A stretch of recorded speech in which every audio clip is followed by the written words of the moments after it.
سلام دوستان، روزتون بخیر. امروز می‌خوایم راجع به ویزای پارتنر یا ویزای ازدواج صحبت بکنیم.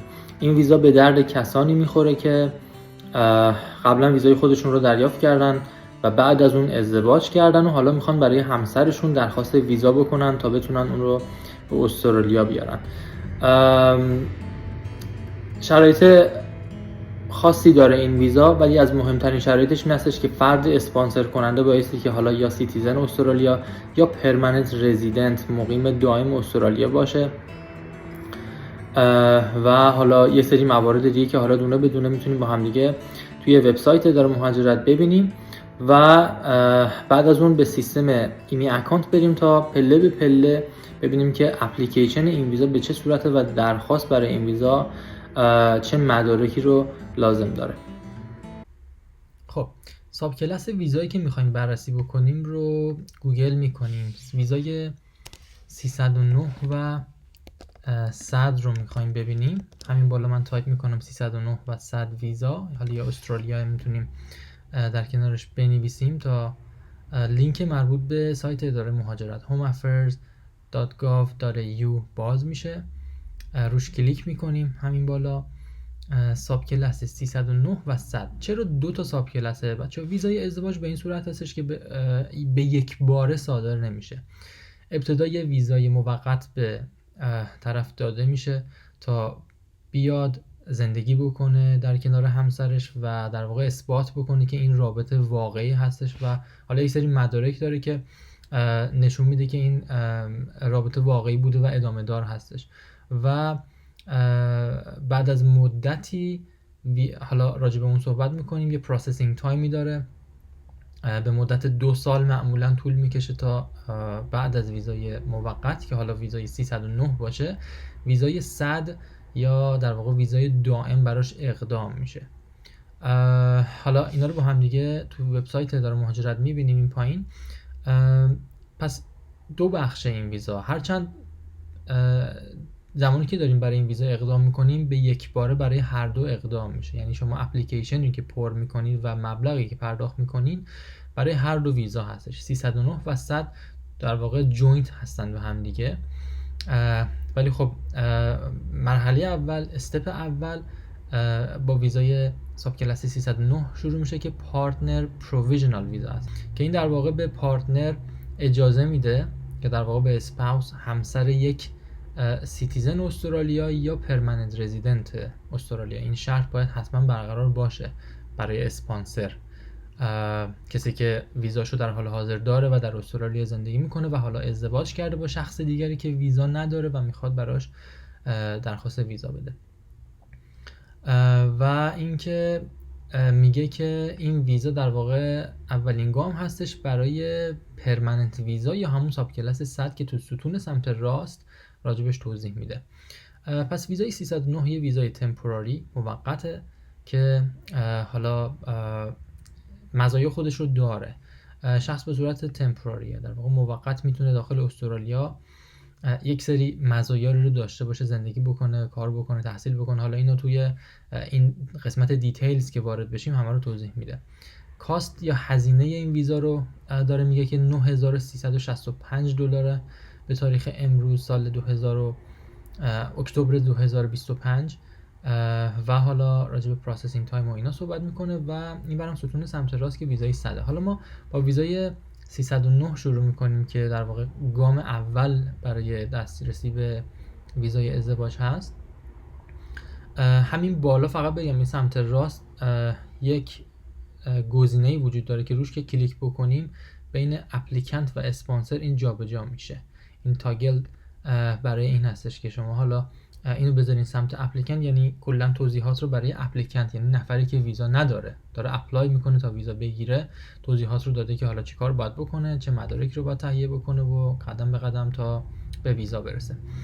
صفحه اول اوورویو داره میگه که در واقع این ویزا یه ویزای تمپوراریه. استی شما یا در واقع اقامت شما به صورت موقته تا کی؟ تا زمانی که ویزای 100 یا ویزای دائم گرانت بشه، یا اینکه چی؟ یا اینکه شما ویتدرا کنی، یعنی اصلا پروسه ویزا تو لغو کنی دیگه. هزینهش $9365 بود. با هم دیگه دیدیم پروسسینگ تایم این ویزا بچه‌ها الان یه چیزی حدود 1 ساله برای در واقع عمده اپلیکنت هایی که حالا مشکل خاصی تو پروندهشون نباشه. ولی خب یه سری استثناءات هم وجود داره که بعضا پروسش یه وقتایی طولانی تر میشه و حالا اینو میتونین تو قسمت ویزا پروسسینگ تایم گاید تول اینجا ببینین که تو هر زمانی که اپلای میکنین این پروسه ویزا در واقع چقدر زمان میبره. خوبیه این ویزا خب این هستش که مثل ویزاهای اسکیلد خیلی تماس گرفتن و بررسی مدارک تحصیلی و سوابق کاری و این داستانا رو نداره. تماس گرفتن با شرکت هایی که قبلا کار کردین نداره. نیاز به نمره زبان نداره. خیلی مزیت بزرگه و در واقع ویزایی هستش که اگر ازدواج واقعی بوده باشه و رابطه جنیوین یا واقعی بوده باشه بدون شک گرانت خواهد شد و در واقع مشکلی براش پیش نخواهد اومد. حالا میگه که با این ویزا شما چیکار میتونین بکنین؟ live, work and study in Australia، زندگی، کار و در واقع مطالعه، یعنی ثبت نام تو دانشگاه میتونین انجام بدین. هرچند با ویزای 309 یا ویزای موقت یه مقدار هزینه ها بیشتر از حالتی هستش که شما پرمننت رزیدنت باشین. یه مسئله هستش که این قسمت اول در واقع ویزا داره، اینو در نظر داشته باشین. ولی خب به تعداد نامحدود میتونید که وارد و خارج استرالیا بشین، محدودیتی از این بابت ندارین. کلاس های رایگان AMEP کلاس های زبانی هستش که دولت استرالیا میذاره به این ویزا تعلق میگیره. سیستم مدیکر به این ویزا تعلق میگیره از همون ابتدا و فقط شرطی که داره میگه که you must be in a genuine relationship، رابطه واقعی بوده باشه و در واقع پارتنرتون هم حالا سیتیزن استرالیا یا پرمننت رزیدنت مقیم استرالیا بوده باشه. شما هم باید در زمان اپلای کردن برای این خارج از استرالیا باشین و زمانی که حالا برای این ویزا میخواد تصمیم گیری بشه میتونین in or outside Australia، داخل یا خارج استرالیا باشین، فرقی از این بعد نمیکنه. حالا اینجا یه گزینه اپلای هستش که میره به اون سیستم ایمی اکانت وصل میشه و قدم‌ها شروع میشه. تب بعدی about this visa باز دوباره همین رو میاد یه مقدار ریزتر توضیح میده، همون مواردی که توی تب قبلی اوورویو داشتیم. اگر فرزندی تا قبل از صدور ویزا متولد بشه حتما بایستی که به اداره مهاجرت اطلاع داده بشه و هزینه شد مجدد اومده گفته و یک سری موارد دیگه که حالا خیلی اهمیت ندارن. من میرم توی تب بعدی یا eligibility. برای eligibility شما نبایستی که قبلا ویزای کنسل شده ای داشته باشه. این نکته خیلی مهمه که همیشه برای اپلای کردن برای ویزای حالا هر نوع ویزایی تو سیستم استرالیا سعی بکنید که مدارکتون واقعی باشه و چیزی با مدارکتون تناقض نداشته باشه که احیانا بخواد به ریجکتی ویزا منتهی بشه، چون دیگه نمیشه برای هر نوع ویزای دیگه اقدام کرد. و حالا اسپانسر میگه داشته باشین، خارج از استرالیا باشین و سنتون سن مناسبی باشه. فکر میکنم سن بالای 18 سال باشه و خیلی محدودیت خاصی از این بابت وجود نداره. حالا این الان جلوتر با هم دیگه میبینیم. و اون ریلیشنشیپ یا رابطه یه سری نیازمندی ها داره که حالا فقط خیلی چیزای مشخصی هستش که ازدواج واقعی همه اونا رو تیک میزنه. فقط باید خارج از استرالیا باشین زمانی که برای این ویزا اقدام میکنین و اسپانسرتون بایسته که سیتیزن استرالیا یا پرمننت رزیدنت باشه. و عرضم به خدمتتون که meet relationship requirements. تو اون قسمت relationship باز دوباره فقط میاد میگه که شرایط اسپانسرتون باید چی باشه، خیلی چیز خاصی نیست. و اینجا هم خیلی چیز جدیدی نگفته. برمیگردیم میریم تو قسمت تب بعدی استپ بای استپ و حالا اینجا قدم به قدم اومده که گفته که چی کار باید بکنیم. این قسمت شو استپس رو باز میکنیم و میگه که برای اقدام برای این ویزا حالا شما میتونین خودتون کارای اپلیکیشن ویزاتون رو انجام بدین و میتونین از کسی کمک بگیرین. داره میگه که to appoint someone to receive your correspondence. اگه میخواین یه نفر باشه که فقط در واقع این مکاتبات شما رو دریافت بکنه و حالا ایمیل ها رو اینا رو، یه فرم 956A هستش که باعثه که پر بکنین و تو اپلیکیشنتون بارگذاری بکنین و حالا از طریق این لینک هم به اداره مهاجرت اطلاع بدین که مثلا من فلان شخص رو اپوینت کردم، در نظر گرفتم که این کارا رو برای من انجام بده که کمکم بکنه. یا اینکه to appoint someone to provide immigration assistance، اگه کسی وکیلی چیزی ایجنت، در واقع ایجنت مهاجرتی میخواین شما براتون کار انجام بده، بازم ایجنت از شما میخواد یه فرم 956 هستش. اون قبلیه 956A بود، حواستون باشه این 956 و این روی لینک کلیک بکنید یه فایل پی دی اف باز میشه، شما مشخصاتتون رو وارد میکنین و پر میکنین، امضا میکنین و تحویل اون ایجنت میدین که بتونه پروسه این ویزا رو برای شما انجام بده. هرچند خیلی خیلی پروسه ساده ای داره، قدم به قدم میتونید با هم دیگه ببینید و خودتون میتونین از پس این ویزا بر بیاین و هیچ مسئله خاصی نداره که بخواین از کسی کمک بگیرین یا در واقع بخواین به کسی بدین که براتون انجام بده. خب استپ دوم gather and prepare your documents. در مورد داکیومنت هایی که این ویزا نیاز داره من تو قسمت آخر این ویدیو لیستش رو براتون میارم، حتما میتونید یه اسکرین شات بگیرین که مدارکش رو بتونین مهیا بکنین. ولی حالا اینجا هم تو قسمت شو استپس که باز بکنین میاد یه توضیحی میده که چه چیزایی نیاز دارین.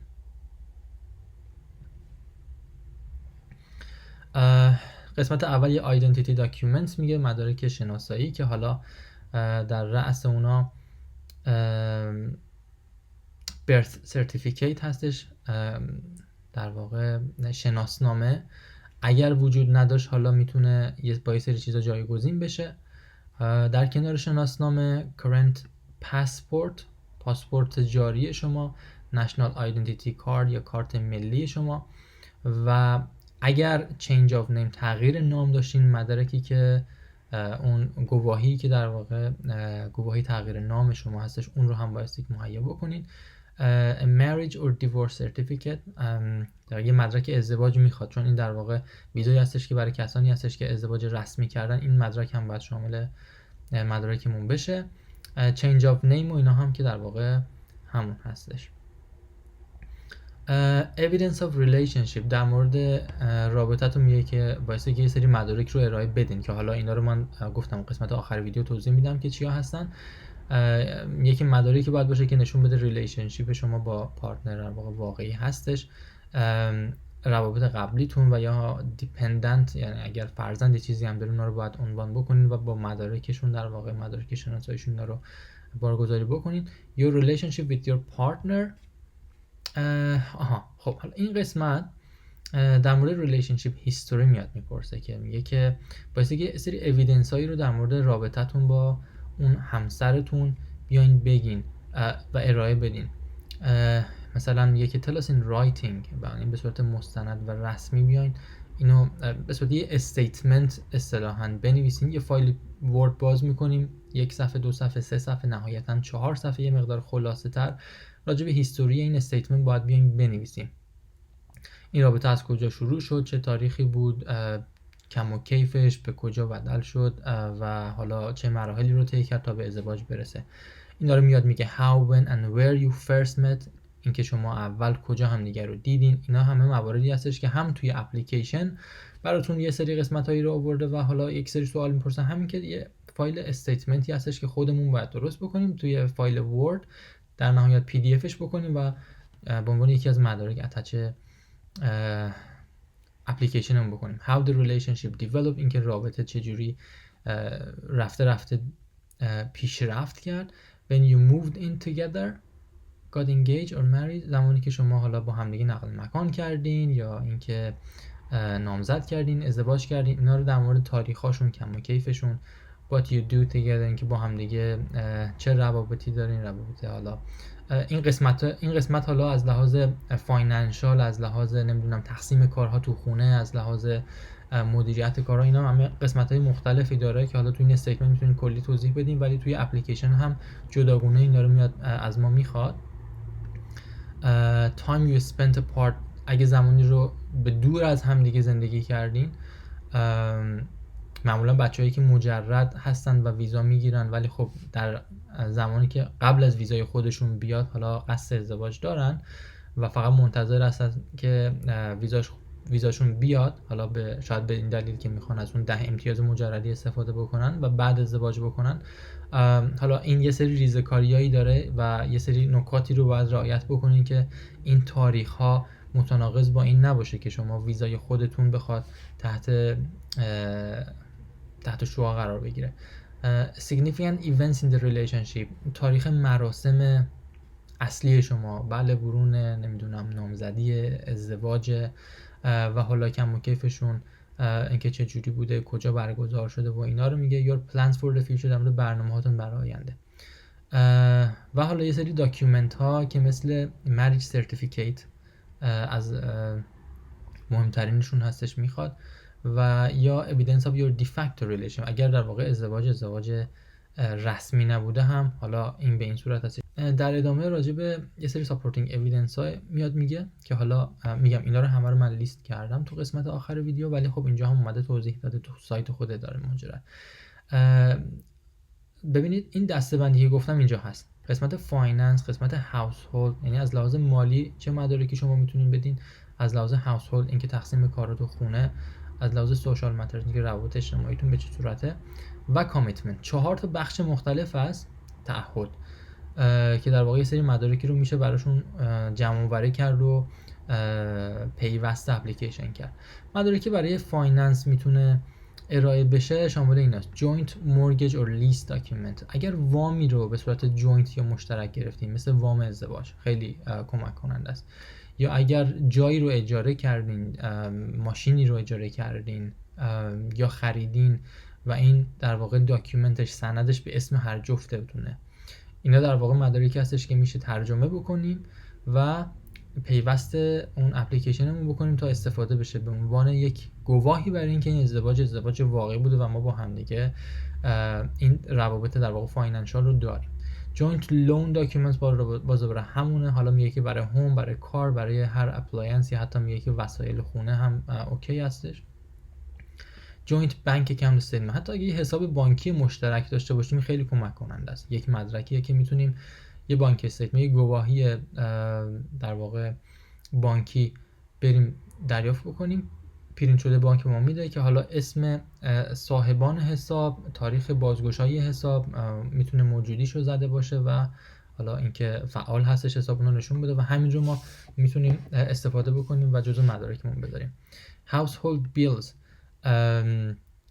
قبض‌های در واقع آب و برق و گاز و اینا که اگه به اسم هر دو نفر صادر میشه اینا رو میتونیم استفاده بکنیم. و تو قسمت اینا حالا مربوط به فایننس میشه. تو قسمت هاوسهولد میگه که اوییدنس هایی که نشون میده که شما در واقع توی کارهای خونگی domestic matters با هم دیگه مشارکت دارین. یه استیتمنت در مورد اینکه how you share housework، مثلا کارا رو چجوری با هم دیگه تقسیم میکنه، مثلا یکی بیرون از خونه کار میکنه، یکی خانه داره، یکی مثلا آشپزی میکنه، یکی لباسا رو میشوره، یکی به کارهای فنی خونه بیشتر رسیدگی میکنه، یکی ترتمیز و مرتب میکنه. حالا اینا به هر صورتی که هست تو اون استیتمنت میدونین کامل اینا رو توضیح بدین. استیتمنت جدایی بچه‌ها نمیخواد، یه دونه استیتمنت برای این ویزا لازمه. میگم در حد بین 2 تا 4 صفحه نه بیشتر میتونین توضیح بدین که حالا یه بخشش راجع به این هاوسهولد است، یه بخشش راجع به اون فایننس است، یه بخشش راجع به سوشال ماتر و کامیتمنت. باز دوباره هاوسهولد بیلز رو تو این قسمت آورده. میل و ایمیل ها، بسته هایی که برای شما صادر میشه و یا ایمیل هایی که دریافت میکنین ولی آدرسش باید به اسم هر جفتتون باشه که این میخواد همش نشون بده یه سری مدارکی رو که نشون میده که شما با همدیگه دارین زندگی میکنین. داکیومنت هایی که نشون میده که شما جوینت ریسپانسیبیلیتی دارین اگر فرزندی وجود داره، یا داکیومنت مثلا شناسنامه. داکیومنت هایی که نشون میده که شما لیوینگ ارنجمنت دارین، مثلا با همدیگه دارین زندگی میکنین، حالا سوای این مواردی که گفته اگر چیز دیگه ای هست.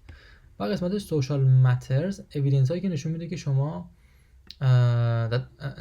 بقیه others know about your relationship، بقیه میدونن راجع به ارتباط شما، که مهمترینش بچه ها فرم statutory declaration هستش، فرم 888 که میگه که در واقع 2 تا استیتمنت از طرف 2 تا ویتنس، 2 تا شاهد که حالا 18 سالشون باشه حداقل، شما رو و در واقع همسرتون رو به خوبی بشناسن و در مورد رابطتون اطلاع کامل داشته باشن.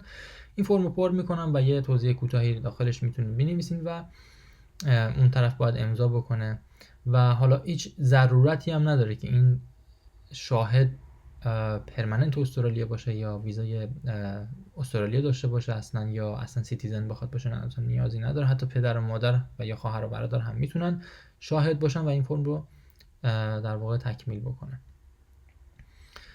فرم رو هم اینجا گذاشته، میتونید روش کلیک بکنین، دانلود بکنین و پر بکنین. خیلی چیز خاصی نداره، توی یکی از پست‌ها حتما راجع به اینم توضیح میدیم. و قسمت بعدی joint invitations or evidence you go out together، مثلا دعوت هایی که از طرف فامیل یا دوستان به شما میشه و شما رو هر دوتون رو دعوت میکنن. اگر مثلا کارتی هستش که اسم هر جفتتون رو ثبت شده، اینا میتونین همه رو عنوان بکنین به عنوان مدارک.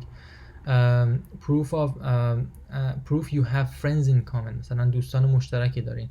میتونه عکسایی باشه که در واقع شما با دوستاتون مشترکاً با هم دیگه رفتین جایی، بازدیدی، مسافرتی و عکسای مشترک میتونه در واقع چیز باشه، یا اسمتون رو بلیط هایی که مثلا بلیط اتوبوس، هواپیما یا هر چیزی که هست ثبت شده، اینا باز دوباره میتونه مدرک باشه. proof you have told government about your relationship، هر مدرکی که با دولت سر و کار داره، اینا مدارک رسمی هستن عموما و در واقع اسم هر جفتتون روشون هست، اینا باز دوباره مدارک خوبی حساب میشن. proof you do joint sporting, cultural or social activities together، اگر باشگاهی هستش، فعالیت فرهنگی هستش، اجتماعی هستش که با هم دیگه میرین و باز دوباره از بابتش میتونید یه مدرکی ارائه بدین، این باز دوباره خوبه. proof you have traveled together، مدارک باز به سفر مثل همون بلیط و یا مثلا رزرو هتل یا مسافرخونه هرچی، یا اصلا یه تور یا هرچی، اینکه فقط شما رو نشون بده که با همدیگه بودین، با همدیگه رفتین.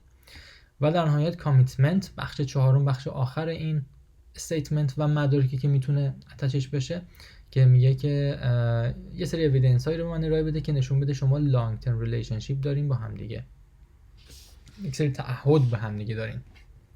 مثلا have knowledge of each other's background، راجع به بک‌گراند هم دیگه میدونین، راجع به شرایط خانوادگی هم دیگه میدونین، راجع به اطلاعات شخصی هم دیگه رو میدونین. have combined your personal matters، مثلا حالا داراییاتون رو اومدین با هم دیگه شیر کردین و stay in touch when you're apart، حتی زمانی که از هم دیگه دور هستین باز با هم دیگه ارتباط دارین، حالا تلفنی، ویدیو. باز دوباره میگم یه سری داکیومنت های خیلی خوب و مستندی هستش که داره میگه که اینا رو میتونیم به عنوان مدارک اصلی اتچ در واقع برنامه‌مون بکنیم. قسمت های دیگه راجع به روابط قبلی و یا دیپندنت، اگر فرزندی دارین راجع به اونا میاد، میگه که چه مدارکی رو میتونیم براشون بذارین. حالا برای اینکه ویدیو خیلی طولانی نشه من این قسمت رو ازش رد میشم. و در نهایت قسمت apply for the visa که بالا باز دوباره اینجا قسمت شو استپ رو باز بکنیم، این میاد توضیح میده که در واقع بایستی که وارد سیستم ایمی اکانت بشین و درخواستتون رو برای این ویزا ثبت بکنین. و زمانی که حالا ویزا رو دریافت میکنین، آوتکامش در واقع به چه صورت هستش که شما ویزا رو دریافت میکنین. حالا میگه که و تو گرانت ویزا شما گرانت نامبر رو دارین، دیت و در واقع تاریخی که ویزا استارت میشه، شروع میشه رو دارین که چقدر حالا در واقع اعتبار این ویزا بحث شد تا زمانی هستش که در مورد ویزای 100 شما، یعنی ویزای دائم شما تصمیم گیری میشه، یعنی انتهایی وجود نداره. یا اون ویزای 100تون ریجکت بشه که خیلی بعیده، مگر اینکه ازدواج واقعی نباشه، مدارک در واقع کافی ارائه داده نشده باشه، و یا اینکه 99.9% مواقع ویزای 100 صادر میشه و به تبدیل به ویزای دائم میشه، ویزای موقت. خب از اینجا به بعد در واقع بحث اپلای کردن وارد موضوع میشه و حالا از طریق ایمی اکانت میتونیم که درخواستمون رو برای این ویزا ثبت بکنیم. چون ویدیو خیلی داره طولانی میشه، من ترجیح میدم که توی ویدیوی دیگه قسمت پارت دوم راجع به این موارد توضیح بدم. اینجا هم فقط بگم که اینو وقتی میذاریم رو حالت اسپانسر، این توضیحات رو که خدمتتون ارائه دادم راجع به اسپانسر میاد میگه که حالا اونم با هم دیگه یک نگاهی خواهیم انداخت. روزتون بخیر، خدا نگهدار.